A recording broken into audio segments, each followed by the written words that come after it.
संसार में 3 प्रकार के मनुष्य पाए जाते हैं। पहले प्रकार के मनुष्य ऐसे होते हैं कि जो सोचते हैं कि व्हाट आई हैव, मेरे पास क्या है। बहुतायत 99.999 भी लगा लो तो अधिकतर तो बस केवल कि मेरे पास क्या है, इसी की जो है पूर्ति में लगे रहते हैं। ऐसे लोगों के जीवन में धर्म का कोई महत्व नहीं होता। वो तो जैसे तैसे भी हों, बस पैसे हों, इस प्रकार के एटीट्यूड वाले होते हैं। दया, धर्म, दान आदि का उनसे कोई सरोकार नहीं होता, क्योंकि यदि इन चीज़ों में पैसा खर्च करेंगे तो फिर अपने पास में जो कुछ है उसमें कमी आ जाएगी। तो ऐसे लोगों तो केवल अपने पास में जो वैभव है उसकी वृद्धि में और उसके प्रदर्शन में ही वो लगे रहते हैं।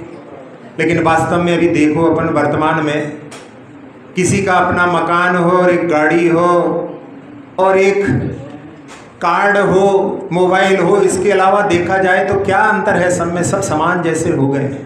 लेकिन फिर भी व्यक्ति जो है प्रदर्शन की भावना से बड़ा होकर के चीज़ों को संग्रह करने में लगा रहता है और उनके प्रदर्शन में ही अपने आप को सबसे ऊंचा मानने की कोशिश करता है। तो ऐसे जो हैं व्यक्तित्व पहले प्रकार के होते हैं। दूसरे प्रकार के मनुष्यों में इससे जब ऊपर उठते हैं तो वो विचार करते हैं कि व्हाट आई डू, मैं क्या करता हूँ।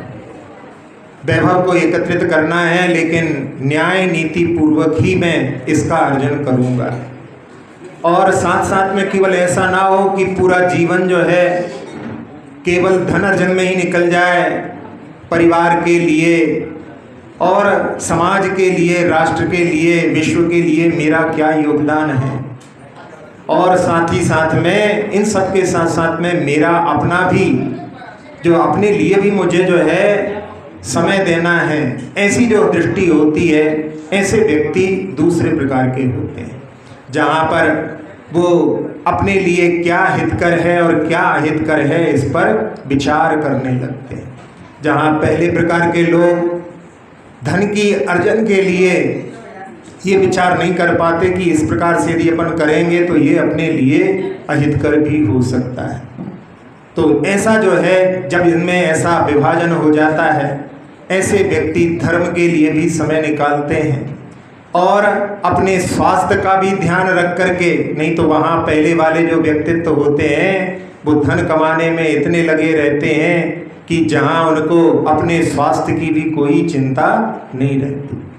और जहाँ परिवार में भी लोग रहते हैं, ऐसे भी धनाढ्य लोग रहे हैं कि जो सुबह सुबह से घर से निकल जाते हैं जब बच्चे सोते रहते हैं, और जब घर में प्रवेश करते हैं तो बच्चे सोते हुए मिलते हैं। उन्हें मालूम नहीं कि बच्चे कितने बड़े हो गए हैं।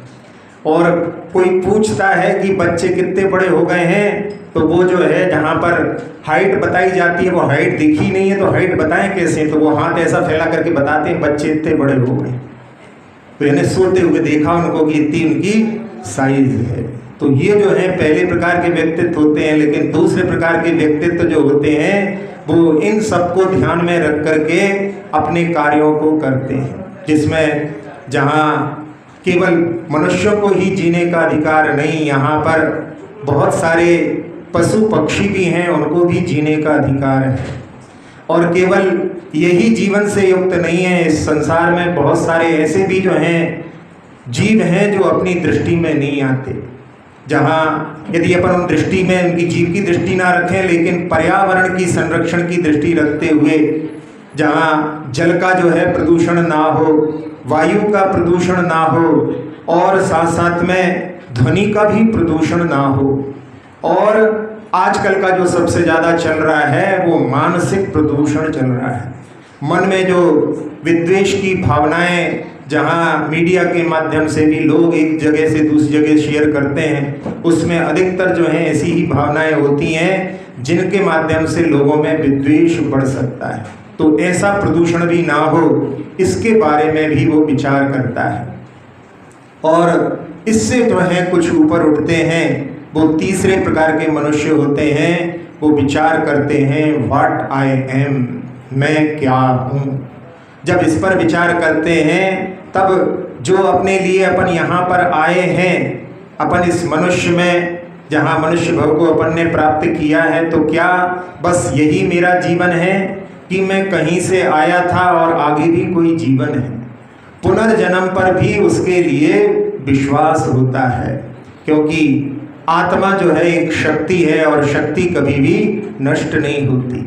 जहाँ एनर्जी कंजर्वेशन का नियम है और सब्सटेंस के लिए भी साइंस ने कहा है substance can not be destroyed, can not be created although you can change from one form to another. तो जहाँ कोई भी पदार्थ नष्ट नहीं होता तो पुनर्जन्म पर भी उसका विश्वास होता है। और जहाँ अपना आत्म तत्व जो शरीर जो है अपना केवल बाहरी वातावरण है, बाहरी परिवेश है, बाहरी भवन के समान है, मैं इससे अलग हूँ, ऐसी दृष्टि जहाँ उत्पन्न होती है तो व्यक्ति अपने आत्मा को परमात्मा बनाने के लिए भी प्रयास करता है। तो ऐसे जो है 3 प्रकार के व्यक्तित्वों के बारे में अपन ने चर्चा की। उसके माध्यम से अपन किस श्रेणी में आते हैं अपने लिए इस पर विचार करना चाहिए। अपने लिए यदि अपन पहली श्रेणी के ही उसमें हैं तो अपने लिए ये जो है खतरे की घंटी है, क्योंकि ये जो मनुष्य भव अपने लिए प्राप्त हुआ है बड़ी दुर्लभता से प्राप्त होता है। यहाँ संसार में बहुत सारी वैरायटी के जीव हैं, जहाँ वर्णन किया जाता है ऐसी 84 लाख योनियाँ होती हैं। उसमें एक मनुष्य योनि को प्राप्त करना बहुत जो है रेयर होता है, बहुत मुश्किल से प्राप्त होता है। और उसको प्राप्त करके भी यदि अपन ने अपने बारे में कभी कुछ विचार नहीं किया तो अपन ने जो है इस सामर्थ्य का सही प्रयोग नहीं किया, तो इसका जो है पुनः मिलना बहुत मुश्किल है, दुर्लभ है।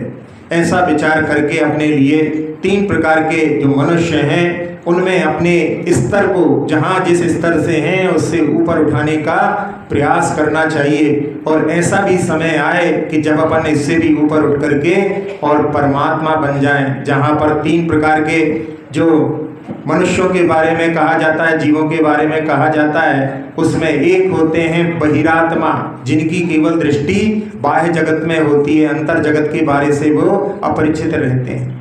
और दूसरे प्रकार के अंतरात्मा होते हैं जो अपने अंतर जगत को भी देखते हैं और अंतर जगत को देख करके अपनी आत्मा को परमात्मा बनाने का पुरुषार्थ करते हैं। तो अपन लोगों के लिए मनुष्यत्व प्राप्त हुआ है, उसके माध्यम से इन सब चीज़ों पर विचार करके अपने आत्मा के कल्याण के लिए भी अपने लिए पुरुषार्थ करना चाहिए। सब लोगों को वो परमात्मा तत्व प्राप्त हो, इस भावना के साथ में